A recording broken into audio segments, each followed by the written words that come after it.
Olá, meu nome é Fabiano Calil e hoje eu queria falar sobre o grande sonho do brasileiro, o imóvel próprio. Por muito tempo, esse foi o grande sonho das famílias brasileiras e continua sendo, ter a casa própria, ter o seu próprio imóvel. E agora eu queria falar à luz dos dias atuais, o que significa ter esse imóvel próprio. Se a gente olhar as gerações anteriores, que passaram na época da hiperinflação, imóveis eram um grande investimento. Chamava-se do tijolo, aquilo que a gente conseguia ver, que não era corroído pela inflação, pelas moedas diversas que mudaram, e foi verdade.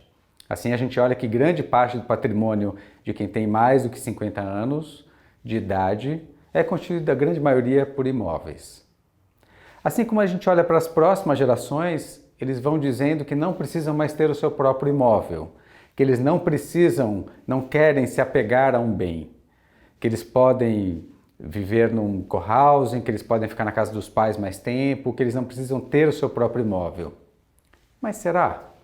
Será que a gente não está simplesmente falando com os jovens, que naquele momento não querem colocar o seu fluxo numa dívida tão longa, no horizonte que é mais curto e mais veloz que eles vivem? Será que quando eles tiverem um relacionamento afetivo ou eventualmente dependentes econômicos, será que eles não vão ter a demanda, depois de 60 anos de idade, de ter um lugar para viver? Nada contra morar de aluguel, a equação às vezes entre aluguel e a compra e o financiamento pode ser mais favorável em alguns momentos da nossa época aqui, vale mais a pena alugar ou não, talvez agora com as taxas de juros mais espremidas, talvez valha a pena sim fazer um financiamento, depende. Mas o que eu queria dizer é que na percepção emocional que eu vejo das famílias brasileiras, um imóvel de moradia ainda nos traz dignidade. Eu não precisar pagar o aluguel, eu não precisar sair se o proprietário me solicitar, eu não precisar morar com os meus filhos ou com os meus pais numa eventualidade de um divórcio ou de um falecimento na família ou de uma doença. O imóvel de moradia ainda pode representar, como eu chamei, dignidade.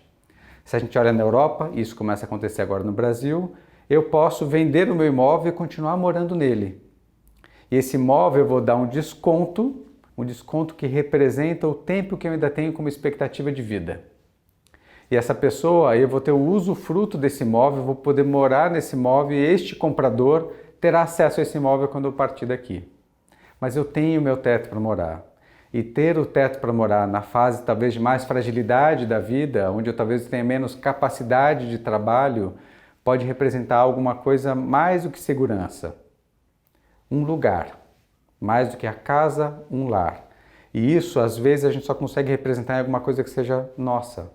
Não sei se o modelo vai ser sempre eu com o meu próprio imóvel. Pode ser uma moradia coletiva, compartilhada, mas que ela talvez exista. Ela não pode talvez ser muito superficial, tão sutil a ponto de eu ter e não ter. Talvez para os jovens fique o recado de que o imóvel não é um anti-investimento. O imóvel ele tem uma representação maior do que a quantidade de dinheiro que eu coloco lá. O lar, o meu canto, o meu lugar, onde eu existo, onde eu vivo meus dias, compartilho experiências e vivo outras questões. Então a reflexão que eu deixo para vocês agora é: será que vale eu comprar o meu próprio imóvel? Que imóvel é esse que eu vou comprar? Será que é um imóvel grande para todos ou será que é um imóvel eficiente? Um imóvel com acessibilidade? Um imóvel que eu possa acolher um cadeirante, talvez eu cadeirante no futuro? Um imóvel que talvez tenha menos escadas? Ou um imóvel que talvez seja fácil de cuidar e de limpar? Um imóvel prático que eu possa fechar as portas e sair para viajar, se esse é meu gosto? Um imóvel que possa receber aqueles que eu quero, mas seja realista com você. Quantas vezes por ano você recebe alguém para saber se eu preciso ter um cômodo para alguém? Preciso ter um espaço para receber? Uma compra emocional que pode ter racionalidade junto? Sim, esse é meu convite. A compra do imóvel de moradia ela é uma compra emocional. Mas será que eu posso colocar alguma racionalidade, não do ponto de vista de se vale a pena investir ou não, mas se esse imóvel vai durar quanto tempo comigo? Dizem as finanças pessoais e o planejamento financeiro que, em média, aqui no Brasil, uma família fica com um imóvel por volta de 10 anos. Será que a sua próxima compra, ou a sua aquisição, ou sua construção, ou esse seu plano futuro contempla um imóvel que possa existir por mais de 10 anos, possa te servir por mais de 10 anos? Quem vai comprar junto com você? Qual vai ser o uso dele nos próximos 10 anos ou 15? Compartilhe conosco qual a sua próxima aquisição, o que você pensa sobre o imóvel de moradia e quem sabe as suas ideias ajudarão outros nas suas reflexões. Até o próximo vídeo.